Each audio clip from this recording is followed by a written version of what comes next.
Mina olen Mai Timmi, androgoog ja arenguekspert koolitusettevõttest Kasvulava osaühing. Minu viimaste aastate üks põnevamaid tööalaseid teekondi on olnud arenguprogrammi täiskäik eestvedamine. Selle programmi kutsusid ellu Haridus- ja Teadusministeerium koostöös Andrasega ja selle peamine eesmärk oli luua täiskasvanute õppimist toetavaid praktikaid kohalikul tasandil.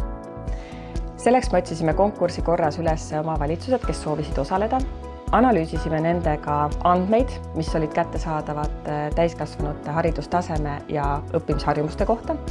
Töötasime välja sekkumisvõimalused ja praktiseerisime neid.